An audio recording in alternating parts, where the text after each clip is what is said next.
Wonderful Christian greetings to all, and let the grace, peace, joy, and blessings from God be with you as you join us in another episode of Moments with God. Ako pong muli ang inyong makakasama, Pastor Ainnah P. de la Torre. Join me as we discuss another virtue that must be present in our inner being. As Christian believers, we should also be trustworthy. And let me entitle this episode as We Ought to Be Trustworthy. Let us define trustworthy. Trustworthy is an adjective which means able to be relied on as honest or truthful. Another is worthy of confidence or dependable. A trustworthy person is someone in whom you can place your trust and rest assured that the trust shall not be betrayed. Humahanap tayo ng mga taong mag-iingat ng ating mga secrets. Ako'y naniniwala na kahit ang taong branded as transparent ay may mga bagay na private at maaring nasasabi lang sa mga BFF or best friend forever. A person can prove their trustworthiness by fulfilling an assigned responsibility and as an extension of that, not to let down expectations.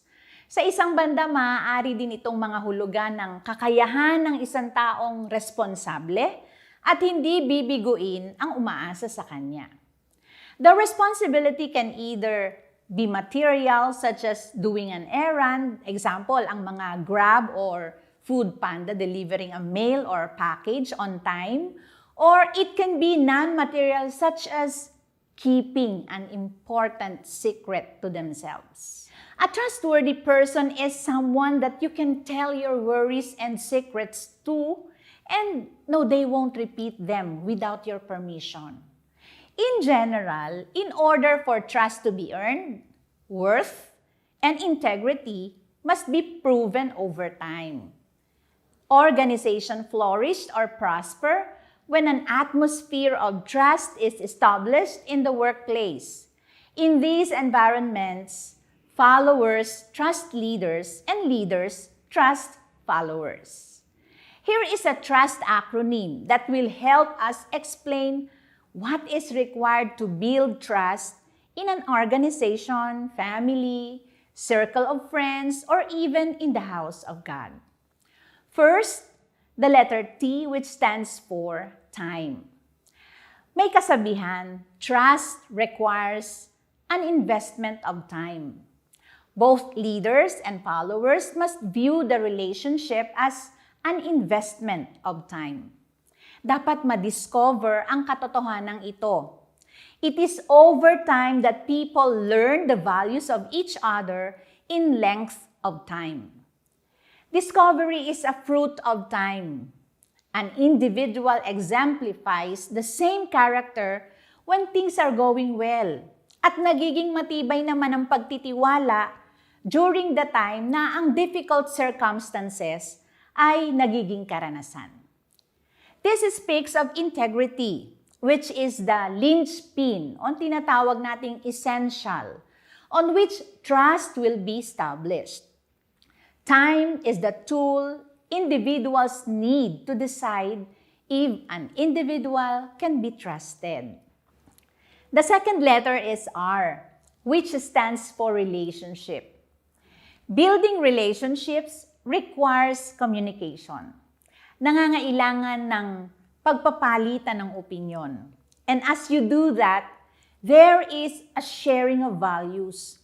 And when one is being appropriately vulnerable or when one is in the weak point, a trustworthy person shows care for the needs of others. Sa Ecclesiastes 4:9-10 at sa 12, mas mabuti ang may kasama kaysa mag-isa.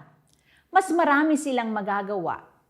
Kapag nadapa ang isa sa kanila, maitatayo siya ng kanyang kasama.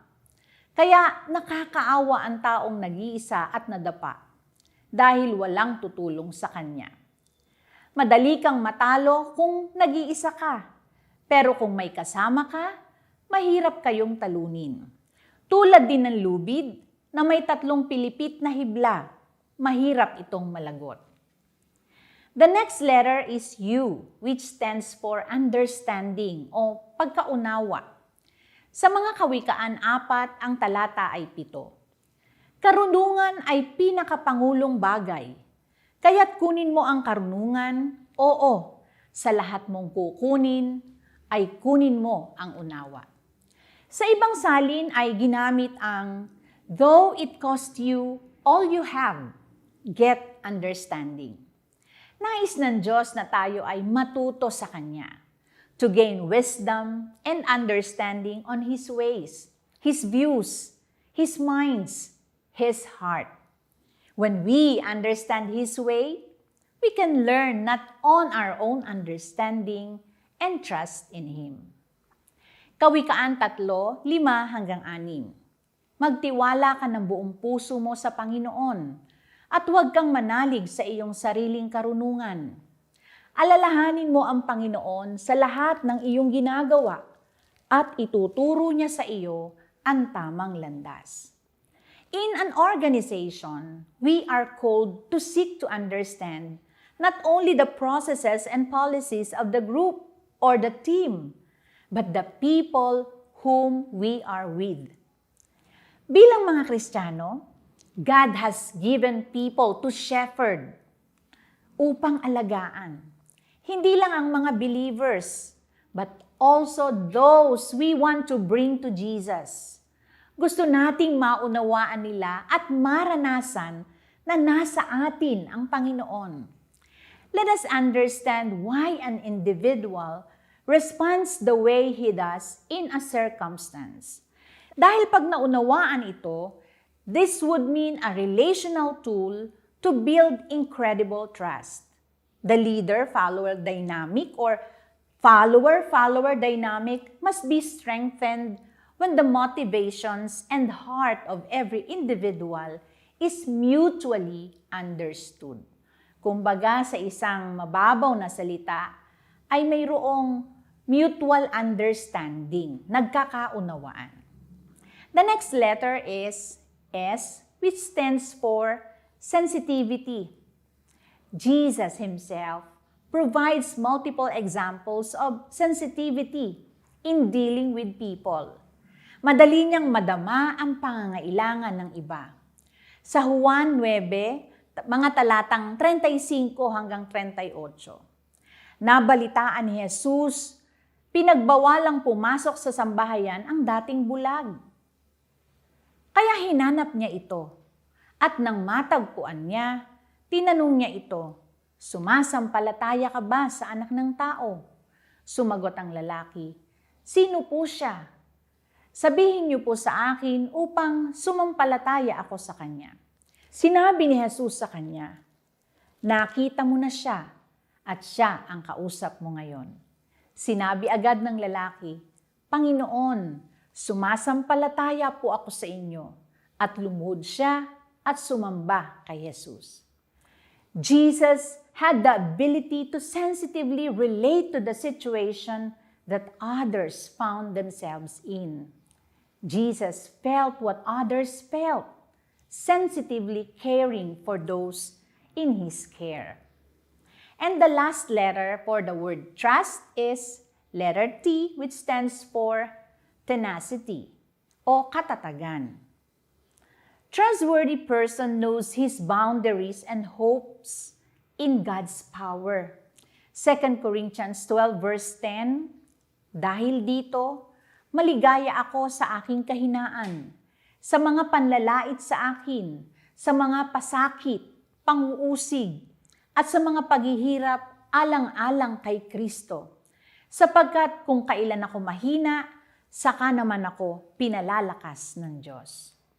Outlasting the opposition simply by not quitting is a strategy that we must use to persevere through circumstances to ultimately get the victory. In building trust, tenacity means that both individuals, whether leaders or followers or the same in status, ask for forgiveness when mistakes are made. And too often, individuals quit when relational difficulties create stress. Madaling napaghihiwalay ang pagsasama ng dalawang magkaibigan o ng dalawang matagal na magkakilala. To establish lasting trust, there must be commitment. There will be difficulties to work through, and tenacity is a necessary component if long-lasting trust is to be built. Sa Tito 2, ang talata ay 7, sa lahat ng mga bagay ay ipakita mo ang iyong sarili na isang uliran sa mabuting gawa, at sa iyong pagtuturo ay magpakita ka ng katapatan, pagiging kagalang-galang. How do we build trust? Trust requires time, relationship, understanding, sensitivity, and tenacity. Biblical inspiration. At para naman po sa ating biblical inspiration, ang ating pong biblical character is none other than God Himself. Trustworthy God to believe in. We need others whom we can trust in our lives. And we need to know that when we tell them a secret, it will stay with them. Hindi niya imamarites, hindi niya ibobroadcast. We need people we can turn to. They may not mean to tell our secret, but somehow it happens. And the psalmist reminds us that only God can be trusted fully and completely. So what attributes of God gives us reason to trust Him? Psalms 146 verses 3 up to 4. Huwag kayong magtiwala sa mga makapangyarihang tao o kanino man, dahil sila'y hindi makapagliligtas. Kapag sila'y namatay, babalik sila sa lupa, at ang kanilang mga binabalak ay mawawalang lahat. There are lots of reasons to trust God, but I would like to mention 3 that makes Him a trustworthy God. First, we can trust Him because He is able to save us. Hebrews 7:25, kaya maililigtas niya ng lubos ang sinumang lumalapit sa Diyos sa pamamagitan niya, dahil nabubuhay siya magpakailanman upang mamagitan para sa kanila. When we think about it, it makes a little sense to trust another person or human just like us for our salvation. In Psalms 49:5-8, pero walang may kakayahang tubusin ang kanyang sarili mula sa kamatayan, kahit magbayad pa siya sa Diyos, dahil napakamahal ang pagtubos sa isang buhay. Hindi sapat ang anumang pambayad. Bilang tao, we are limited. At mahirap magtiwala sa gaya din nating mahina. Maaring ngayon hanggang bukas ay makakaya nating abutin ang ating kapwa, but not all the times. When we think about Jesus, we know that He experienced to be in the flesh. What sets Jesus apart is that He was human like us, but unlike us, He has the former status. He was also God. Only God has the ability to save. Alam niya ang ating kalagayan. Wala tayong maitatago sa Diyos. Sabi nga ni Haring David sa Psalms 139:2 up to 4, Panginoon, sinisiyasat niyo ako at kilalang kilala. Nalalaman niyo kung ako ay nakaupo o nakatayo. Kahit na kayo ay nasa malayo, nalalaman niyo ang lahat ng aking iniisip. Nakikita niyo ako habang ako'y nagpapahinga o nagtatrabaho. Ang lahat ng ginagawa ko ay nalalaman ninyo. Panginoon, hindi pa man ako nagsasalita, ay alam niyo na ang aking sasabihin. Lagi ko kayong kasama at kinakalingan niyo ako sa pamamagitan ng inyong kapangyarihan. He knows every fear, every need, even the danger that we are in. God has the power to save us. Pangalawa, God is an eternal living God. In this world, leaders die. Kings die. Loved ones die. If we put our trust in an earthly king or leaders, then when he dies, so does our hope. Kapag ang taong ating pinagkakatiwalaan o inaasahan ay namatay, ganun din ang ating pag-asa. Yung mga breadwinners sa family na pumanaw, nagdudulot ng tunay na kalungkutan. Nawawala na rin ang kanilang pag-asa. The promise of a king and the hope that accompanies that promise only lasts while he is living. Pero kapag nagtiwala tayo sa buhay na Diyos, makaka-move on tayo kaagad.